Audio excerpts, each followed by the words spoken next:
Welcome everybody to the Savage Servant Podcast. My name is Nick. My name's Jason. Today we have a guest on our show. Jay Jairdullo. I think I said it right that time. I think we're good. Got it. We You just got went it, through brother. this, so it would have been disappointing if I would have said it incorrectly again. Jay, why don't you tell us a little bit about yourself, where you work now and your family? Yeah, 48-year-old father, husband and father of five, living in Central Jersey, South Brunswick, New Jersey. I'm a police officer. I have 23 years on the job in South Brunswick, and I'm currently a patrol lieutenant. So Jay was a big part of my progress as being a man. I joined an organization that is kind of like a mastermind of men that we have teams, and they're like 15 man teams.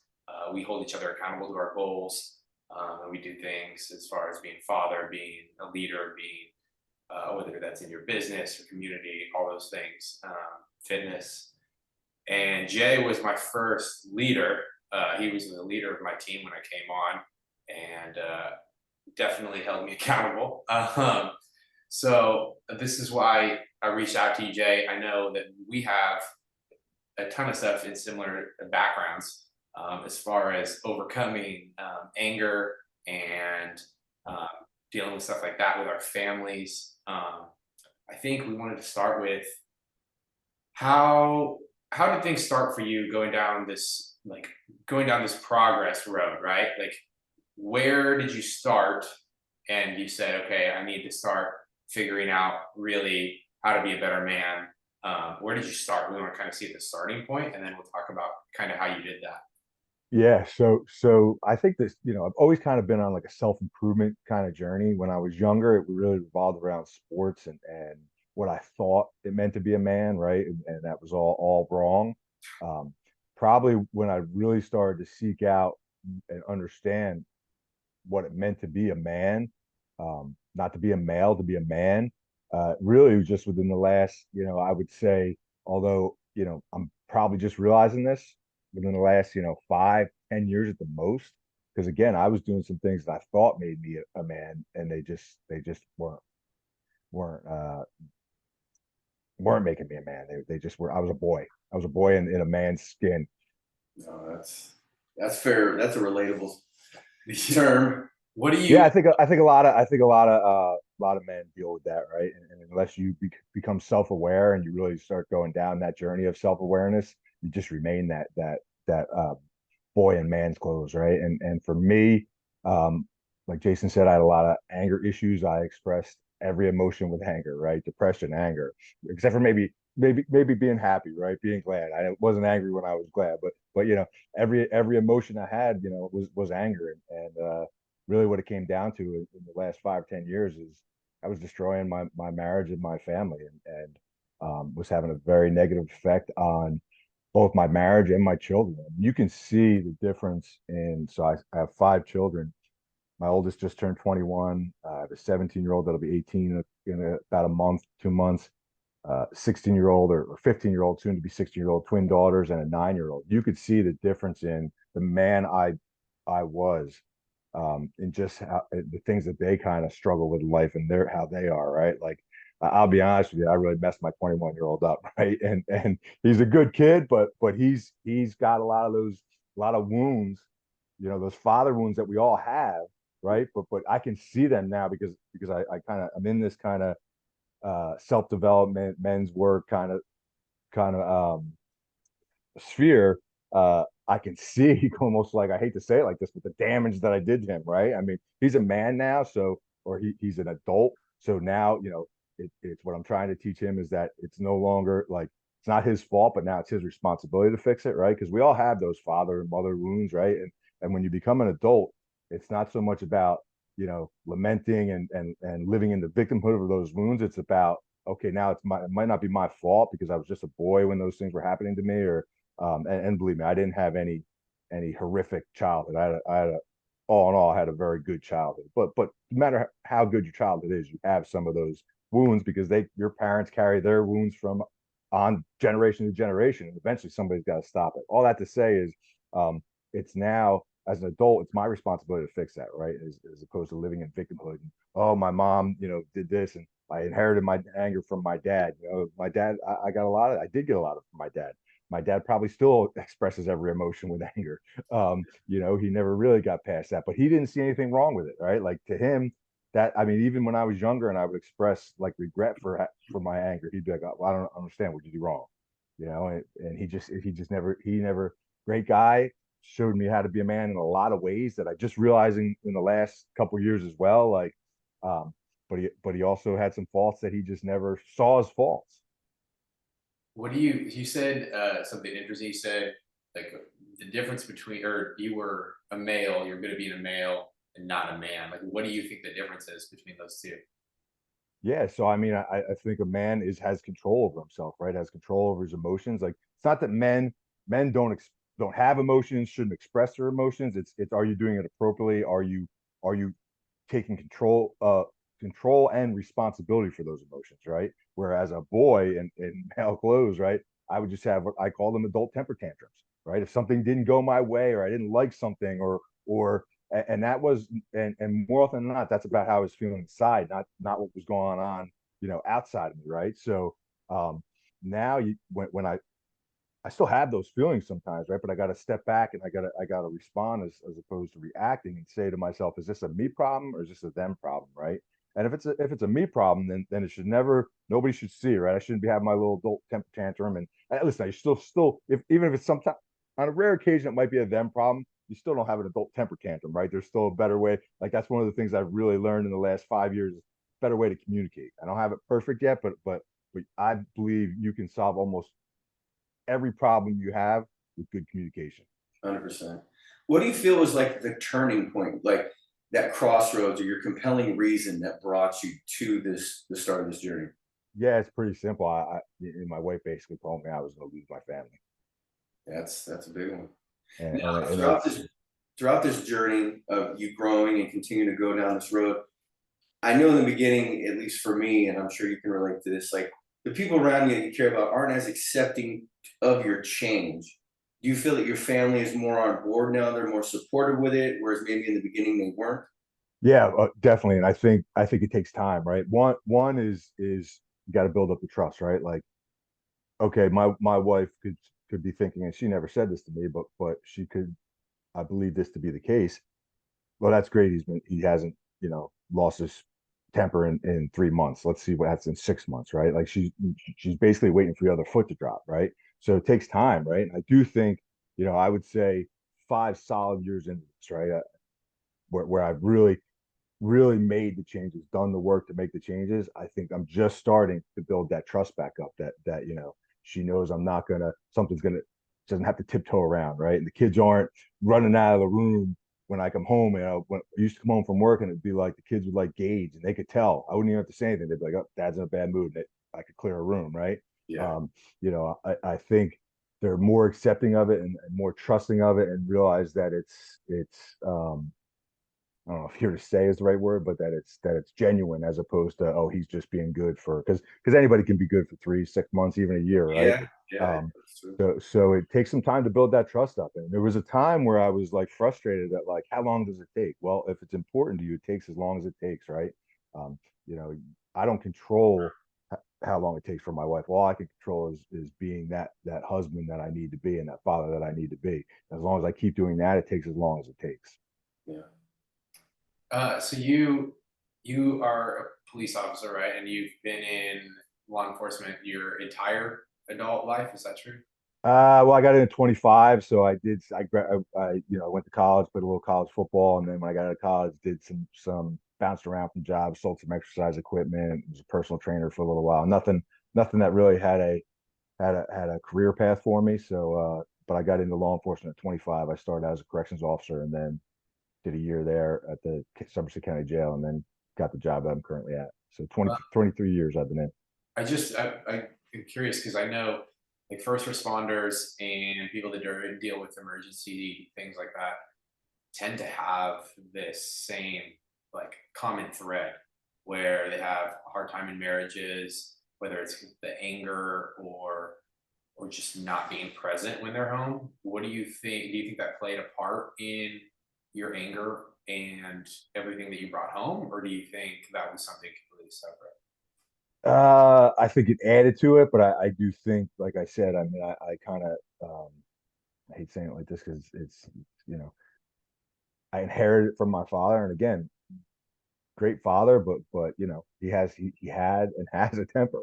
Um, so, but I do think some of the moodiness and some of the what quite frankly is can be described as depression, probably, right? Like, and that's another thing that I've done in the last 5 years, is gone to therapy, which my wife has been tried to get me to do for 20 years. And it's one of those things where it's like, man, why wasn't I doing this? Because to the point where my therapist is like, Jay, you don't need to come anymore. I'm like, nah, let's, you know, we can cut back on how often we see each other, but let's keep this going. Right. And it's, you know, one of the first things she told me is that a lot of males express depression through with anger, right? And I think that was probably me, right? I had some regrets that, you know, I was used to be a real big shoulda, coulda, woulda guy, right? Like, so there was a lot of regrets and a lot of unhappiness, and um, I was expressing that through anger. So um, I don't think it necessarily helped the lifestyle, right? Like, here's the reality of it. Shift work is tough, right? It's tough to really modulate your mood with shift work, especially, you know, and Jason, you know this, you know, you're not getting a whole lot of sleep as a police officer and as a corrections officer. And even like at the hospital, a lot of times you're dealing with people at their worst moments, Yeah. right? And that's tough to do, right? And that's tough to bounce back from. And I didn't always, and just so my wife is a police officer in the same department, right? So that makes it difficult too, because it's very hard to keep everything separate, right? Like, we were good when we were younger to just leave stuff at work, but sometimes you just can't, right? So it just makes it tough. And there was a time where, you know, we were working opposite shifts where we literally didn't see each other. I was working day shift on one rotation, she was working day shift on the other rotation, and we would never see each other, right? Because we did that for childcare. So yeah, I mean, I think it to answer your question, I think it did play into it, but I can't blame it on the career. Yeah, no, I think it just has with you see that common thread, and so I'm just curious like Yeah. where that comes in. I know for me, working emergency, it made me you like you said, you see people at their worst, and I think sometimes you lose the perspective of this isn't how everyone is all the time. And for me, it's like I really started to just dislike people. Yeah. Like I thought that people were just this rude, this emotionally like high strung all the time, and then you start to become immune to it yourself. Like you don't go into those peaks, and you don't have the empathy for those peaks because you're around them all the time. And so it definitely has made me have less empathy, and that's something that I have to work on. And my wife, she at one point was just told me you need to get out because you view people differently now than you did just when I met you, and I had already been doing it for a few years at that point. So Yeah. I we were just talking about this earlier today. We were talking about our tendency to give uh, a homeless person like money or not, right? And my view on that has changed so much dealing with more homeless people. Like the more I try to help people, or the more that like the emergency room tries to help people, and I see them not take the help or consistently come back in for different things, it's just made my thinking shift. And so I always ask people that are in emergency things like that because I'm curious, like I don't know what it is, but it's definitely a common piece among a lot of people that are in emergency. Yeah, and I think I did lose my faith in humanity for a little while in the middle of my career for that exact reasons you're saying. But I think, to be honest with you, when you start to gain a little self-awareness, you also start to look at the world differently again, right? And it almost restored my faith in people, understanding and one of the things I really did have to understand is that we're all going through stuff, right? And that person who I just had a really bad interaction with for 5 minutes because I showed up at their house because somebody called because they were I have no idea what's been going on the past couple of days, and maybe they're good people just having a really bad day, right? So, and I do believe that, and I've had to really, I used to a lot of this stuff I've always kind of known intellectually, right? And a fellow member from our team has a big saying, head, heart, and hand alignment, right? And I used to know it in my head, and I used to kind of go through the motions, but until I believed it in my heart, it didn't mean anything, right? It really wasn't effective, right? So I always used to say, "Oh, good people make bad decisions," but I didn't truly believe it, right? But I believe it now, right? I know that because I know that I struggle, right? And if I'm struggling, then probably everybody's struggling with something, right? No matter what kind of facade we put on, um, we all have some struggles or something or bad days, right? So I just truly believe that, and it does. Working on myself kind of restored my faith in people. Definitely. And I'm gonna add to that. You said it. I feel really well. We all become jaded, and when you see people for a, it's like watching a movie. You see them for a glimpse of their life. There you see them, one day out of 365 days, and you're basing everything on that person, on how they're behaving in that moment. But like you said, it's an emergency situation. Emotions are running high, and it's easy to just see that consistently day in and day out of just people in general. And then you start to become very jaded as to generalize that everyone is this way. This is how everyone thinks and feels. For me personally, in the line of work that we do, it's always been a thought in my mind, and I haven't always had it at the forefront, is to, we're there to treat, not to judge. Whatever you come to us for, it's, what you feel you have to be there for. And that's not always been the case, because there was a point in time where, like you and like Jason, I was just very much like, I wasn't then self-aware at all. I'm like, I didn't care, you're wasting my time. This is, a ridiculous reason to be here, and so on and so forth. But then, as you said, as you become more self-aware and you realize like that's not the world, that's not people. You're judging an entire movie on 3 seconds of it. Like you said, they could have something going on in the background, something that happened in their day. Who knows? But if they were to open their mouth and tell you what had gone on to bring them to that point, you'd be like, damn, I feel like a jerk. That's the only time you see them, right? So that's like That's the only view of them. But that's what I'm saying, and that's why what he's saying is so correct, is that being more self-aware and realizing that what's going on with that person isn't everything that is that person. Yeah. Yeah. So that's a good point. It's hard to see all that, in that moment. But like I guarantee there's been times where I've been rude to somebody, or been, I've been a jackass in a line at Starbucks or something, because I'm, something, I just got into a fight like with someone in my family, or like something dumb. And they don't see me playing with my daughter. They don't see me taking my wife out. Like, they don't see any of that. They just see this, this guy being a jerk in the line. So that makes sense. It's just hard to keep that in perspective. But I definitely can see how that can come off too. Yeah.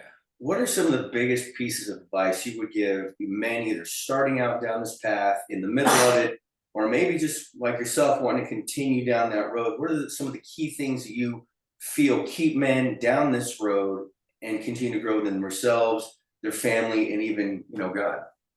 Yeah, I think find other men, right? Whether that's an online group, like the group that Jason and I met in, whether that's a church group, find other men that are on that same path. That I know a lot of us don't like to use this word, but that you can be vulnerable with, right?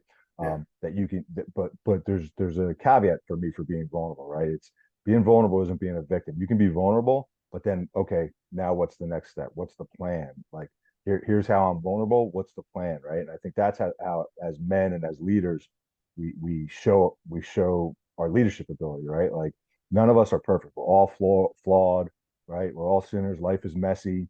It's how we deal with that mess that shows our character. So I think the biggest thing, and probably the thing that changed the most for me, is finding a group of men that I can kind of walk this path with, right? Because although we want to share with our families, and we want to show um, a little vulnerability with our families, we also, if we're going to truly lead, some of the stuff that we need to deal with without them seeing it, if that makes sense. Yeah. Jason had mentioned something earlier about kind of like your fitness journey down this path. How do you feel that, being physically strong relates to you being mentally strong and growing down this path? Like, run us through your day. What's a typical day like for you where you're working out or going through things like this? Dude, Yeah. Jay lost a ton of weight. Oh my Yeah. gosh. I know he told me, and I was like, that is Yeah. impressive. I've never seen a bigger transformation. Like somebody is like, oh yeah, I lost a bunch of weight, and they pull up a picture, and you're like, yeah, like you look better.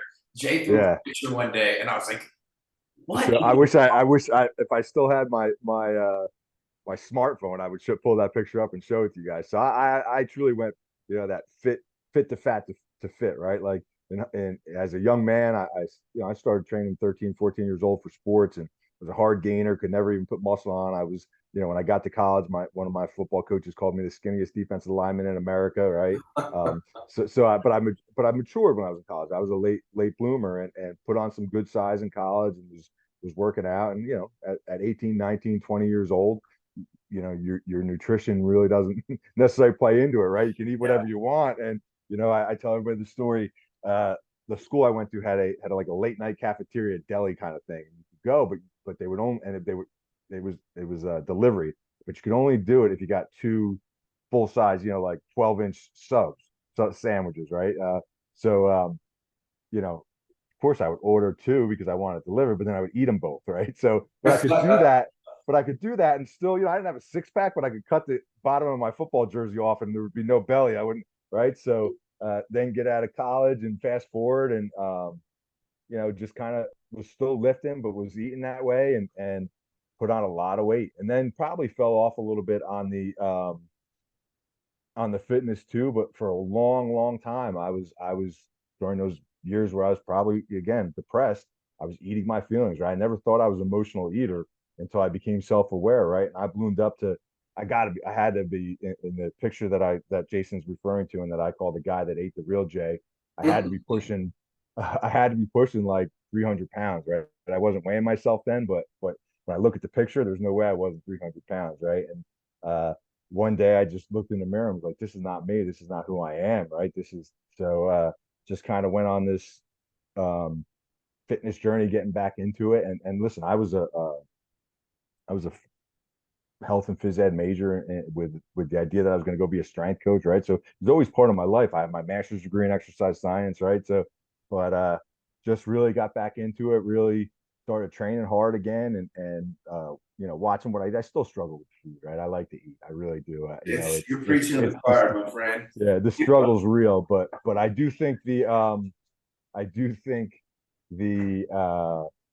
fitness is important to what we're talking about, right? It's how we rebound, right? And it's just even if it's as simple as doing hard things, right? Sorry guys, my dogs just came in the house. My wife just got home. No worries.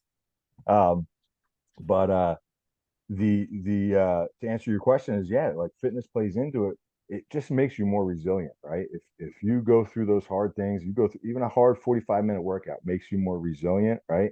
And it just makes you feel good about yourself, right? It's I know like we can give the reasons that I always just say I used to own a gym and one of them I had a business coach and used to say people will come in and you'll give you the reasons they work out, but then it's your job to figure out the real reasons, right? And it's almost always like I want to look good naked, right? I want to feel good about myself, right? Yeah. You could say, oh, I want to put up a lot of weight. I want to bench press this. I want to be strong for my family, but we all want to look good, right? So I think if we look good and then we feel good, it shows up in how we lead. Definitely.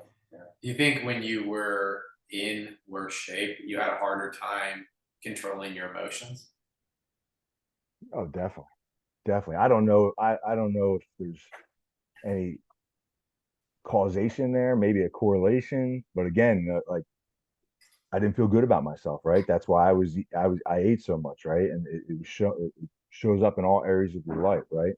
Mm. Again, I don't think there's causation, but there's certainly correlation, probably. Yeah, I definitely feel like when I've been in worse shape, I I don't know, I think it's a mental thing where I maybe it just taxes you mentally a little bit more to not feel like you're the person you're supposed to be or that you're not living up to things because then any other criticism I get definitely hits me a lot harder. Like Sure.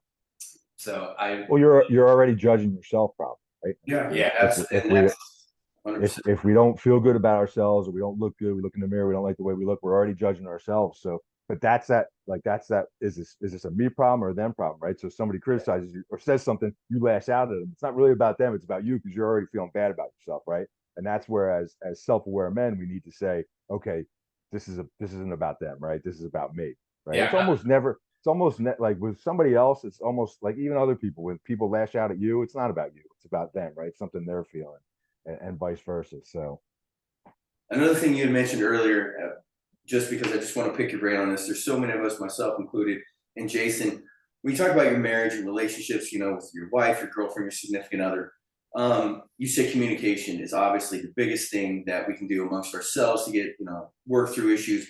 What's like a big thing for you that helped like mend that fence with your wife as far as communication goes and attributes to, your successful marriage today? yeah, I think it's really important. And I don't know if you can read them.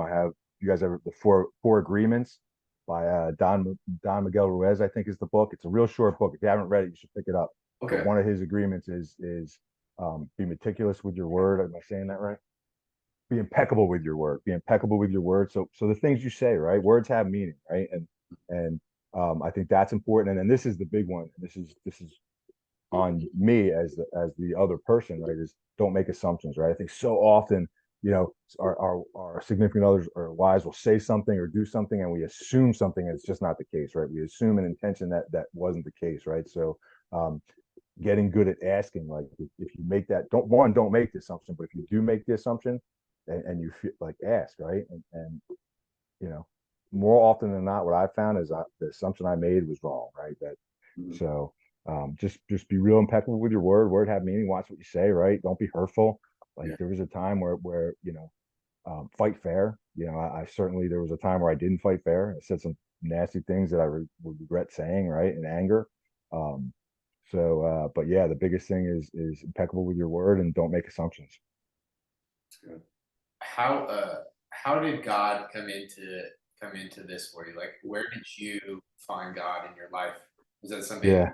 had as a young man, or is this something you found later? So yeah, I mean, I was born and raised Roman Catholic. Not super strict Roman Catholic, but church every Sunday, made all the sacraments. And then probably in my late teens, I had some bad experiences, and nothing catastrophic with nothing that you would normally, not what you think of when you first hear Roman Catholic, Sure. just some, yeah, yeah. But just, yeah, I always feel like I have to put that disclaimer, right? You weren't an altar boy. No, I was not an altar boy. Um, but just some bad experiences, and so that didn't shake my faith, but kind of separated from really any kind of organized practice, and have never gone back and forth and never really got back into it. But ironically enough, right now, one of the things I'm working on is I don't know if I have the book down here. Is I'm working through this book called I think it's called The Father's Plan, and then there's a Dad's Bible that goes along with it. It's basically just discovering. It's a 7 week kind of book, and every day there's a little the guy writes a little thing and gives you like a passage to read, and it's just about discovering. And I'm just started this. This would be like the second week. No, this is the first week still. No, second week. I'm sorry, second week that I'm doing it, but the long and short of what I've gotten out of it so far is just discovering the authority that God has given you as a father, Mhm. um, and what that means, and so it does play. It has always played a role in my life up until this point. I would say, as far as being a father and a husband, it was just like hey, we believe in God, and um, be a good person. And I think I advocated a lot of that spiritual leadership to my wife, which was wrong. I think it's our job as men to be the spiritual leaders of our family. You can do that with your wife, right, in conjunction with her. But so I'm trying to. That's a gap in my leadership and how I preside for my family, and I think it causes a little bit of a gap in the connection with my family. So I'm working on that. But basically, it's always been part of my life. It's just I've struggled with the you know the organized part of it, because one hand I can't see going anywhere else but to a Roman Catholic church, but on the other hand, I still some of the issues I have with the Roman Catholic Church are still there, if that makes sense. Um, 100%. and a family friend who was the pastor in the church that I grew up in really was part of restoring my faith in the Catholic Church. Try and make a long story short, my first son was born out of wedlock, so major sin, and right. But when I wanted to get him baptized, he basically said he's not going to hold the sins of the parents against the son. So that kind of restored my faith a little bit. And again, my I shouldn't say faith, my faith in the Catholic Church, right? Like I said, my faith, my belief is never. I've always considered myself a Christian. I believe that Jesus is my savior. But it's something that hasn't been a strong point for me. So I'm working on that now. Yeah, Do that. people can easily ruin what like God has done, right? Like the organized religions, I think sometimes just specific churches, not like Catholicism as a whole or like different pieces, but they our judgments, I think, get passed on as like, oh, that's what God thinks, especially if it's a pastor or a priest. They get Yeah. messed. That's what happened to my wife. That's why she left the Catholic Church. She was in a small town. She had my daughter out of wedlock. They basically shunned her out of the church, and so it's hard to not associate that. I think with the Yeah. changes, or with it's hard to get that like separate from your faith, right? If that's just Yeah. one priest, but it's But to go back to what I was saying before, and I just had this conversation with a good friend of mine the other night at dinner, is that we shouldn't make blanket statements. We were talking about priests, right? They have a really good experience. They're with their church, and we were talking about priests, and I had said a few things to Jay, and he made a good point. So you're making a blanket statement, and we shouldn't do that, right? And it's like, yeah. right. So it goes right back, like, why am I looking at the church any different than what I just said, what, 10-15 minutes ago, about people in general, right? Like, Yeah. so yes, a bad experience with a certain priest, or a certain parish should not ruin the whole thing, and I let that happen. Yeah. So I I'm like you really. went through something very similar. Raised in the Roman Catholic Church, went through all the sacraments myself. Sunday school every Sunday, until I was 13-ish. And then I kind of got away from the whole brick and mortar church just because I didn't have the greatest experiences. Going to church made me feel, even as a child, like you were already sinning. Like it was never a happy experience. It was never joy, like rejoiceful. It wasn't anything positive. Like I grew up in my mother's part Hispanic, and my grandmother was full, so we would go to these, Hispanic Catholic churches, and it's just very guilt driven. Like even as a kid, it was never a happy thing. It was like if you moved even a little, smack upside the head. Like that was kind of the church I was raised around. So as soon as I could get away from that, I was like, no, I don't want any part of this. But like you, I still had faith. But even at that point in my life, I'd already started to go down this really bad path. So as much as I wanted to fall back on faith, I didn't have any place to go because I was too far into not discovering who I was supposed to be yet. Still sinning a ton and had all these problems that I didn't know how to work through. So I never really found that brick and mortar until I started to be around, people that had gone to a Christian church. My significant other right now, her family's very into the church in that way. And it has been more of a positive outlook, but I still haven't found that place that I can go to like every Sunday and be like, I agree with what's being said, because like Jason said, it's not watered down, but everybody has their own version of kind of what it is. And then you kind of don't know what path to go down. And then you're relating back to your childhood. And it's like, you just want to find one place that's like, I agree with this. I'm on board. I'll be here Sunday. Yeah. It took me a long time to find a church that we really connected with, where I felt like they were going to push me, but not like, it didn't say things that I couldn't find in the Bible. Like, Yeah. That was the big thing for me. It was just like, where does it say that though? Because you said that and I can't find it. Well, let's be honest. How easy it is to interpret the Bible. Like it's not. It's ridiculously hard. You're like, I have no idea what that means. Yeah, and it's funny. I was just talking about this too with somebody else, and it was relating to that, a father's plan, and I think the verse was I forget now, maybe First Colossians chapter 11 or something like that. But it was like every other line almost contradicted itself, right? Like, and it was like, and I was talking to somebody who was a religious studies major, and she was like, absolutely. She's like, that was the big joke in college when we would do these, and it was the study the Bible is that it contradicts the way it was interpreted. It was like it contradicts itself, right? And it's like, what did I just read, right? So I think that's also why you find so many people that can take the same scripture and interpret it two different ways, right? To Yes, how they really want what they want it to mean, right? So, Exactly. Or take but I half of think a verse and then you don't get the end part that has the context. right, Yeah. yeah, yeah. But I think that goes back to everything else is the self ownership, right? Is okay. I can go and maybe go to church on Sunday and there's the priest or the pastor or whoever up front who is probably a little more studied in the Bible than me. But then it's that trust but verify, right? The big thing from Stoicism, trust but verify, which is Stoicism has played a big part in me overcoming my um, anger as well, right? But like it's one thing to go to church, but are you paying attention during the homily? Are you reading the verse yourself and then trying to interpret like, hey, does that jive with what Father Bob said on Sunday? I think again, it's part of being a man is that self ownership and whatever like questioning your opinions and your thoughts and your like. I talk about it all the time. I want to be around people who question me, Mhm. challenge me, right? Because it's either going to make my opinion stronger or it's going to change my mind, right? One way or the other, I'm going to benefit. Yeah, you had mentioned about anger, and I had a huge anger management problem my whole life, and I've gotten a lot better with it. In fact, I make the joke one time, my job actually sent me to anger management classes, but I went and I got mad and I left. But that is a huge thing, and I think you would said it best. I used another analogy like finding a knight in shining armor, only to find out that that shining armor was made out of tinfoil instead of steel. Yeah, You're just wearing this facade of being someone else because you want the world to see how shiny and how amazing you are.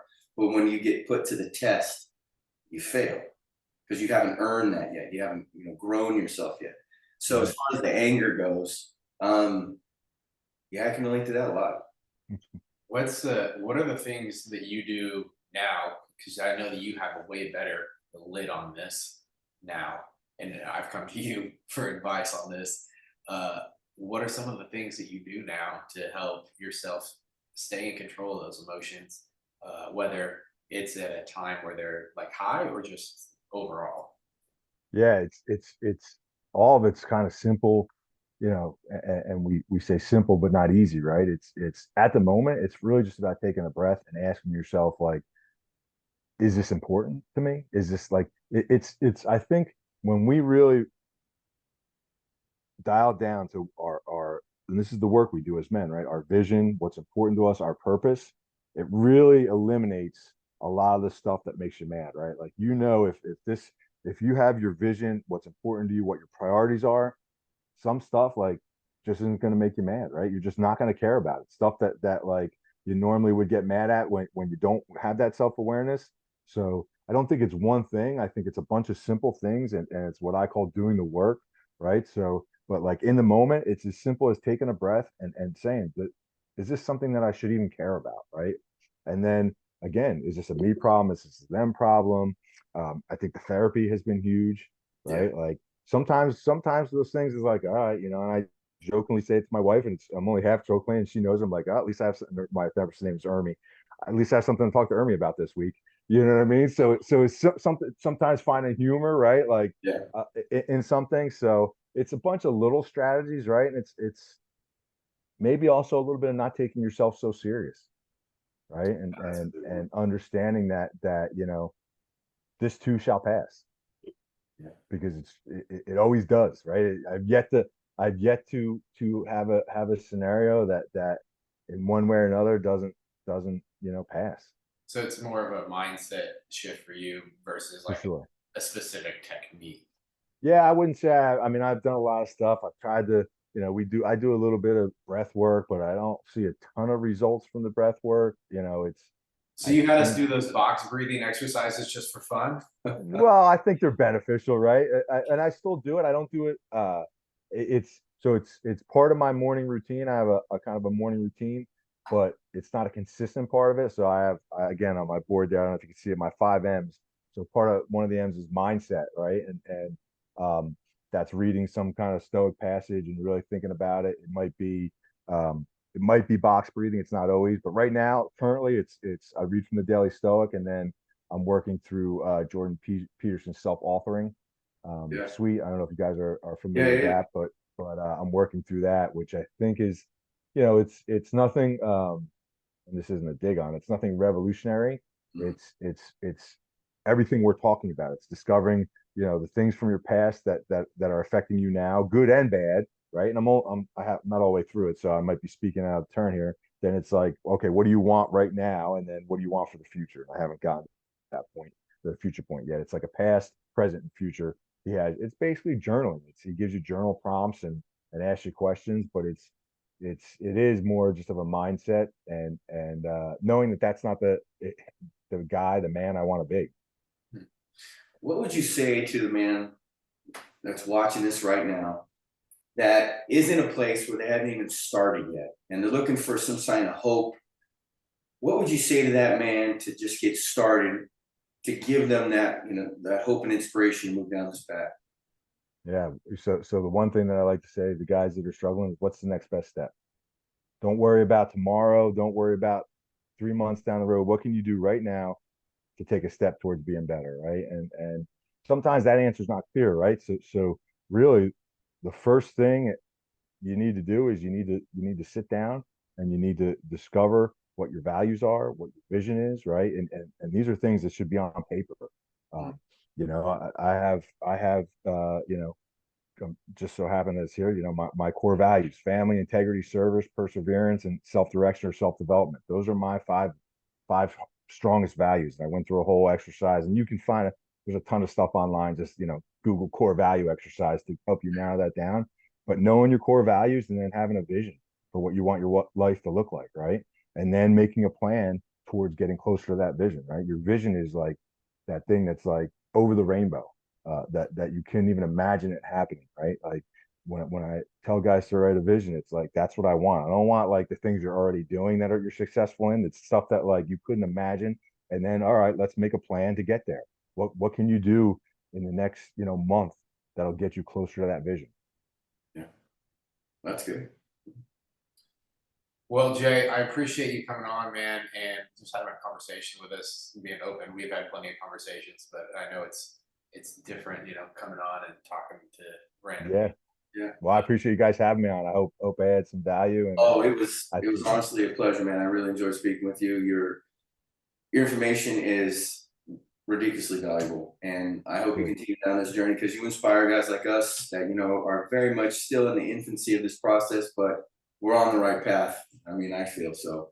That's all. Thank you very Listen, much. that's all that matters, right? We're all is that you're on the path, right? This is a marathon, not a sprint, right? And everybody's at different parts on that journey, but when you're on that path, you know, there's men, and I'm one of them that'll crawl, walk, or run beside you. So just appreciate the both of you doing this and what you're doing, and I'll crawl, walk, or run beside you. Yeah, we appreciate it. We'll do the same. Love Thank it, you. love it, man. All right, guys. Been awesome for me, man, and I appreciate it. Yeah, appreciate you too, brother. Yeah, hope to have you on again. Any minute you Absolutely. want to kick down, we are more than welcome to listen. All right, Awesome. Yeah, I enjoyed it. Thanks, guys. all right, bro. Take care.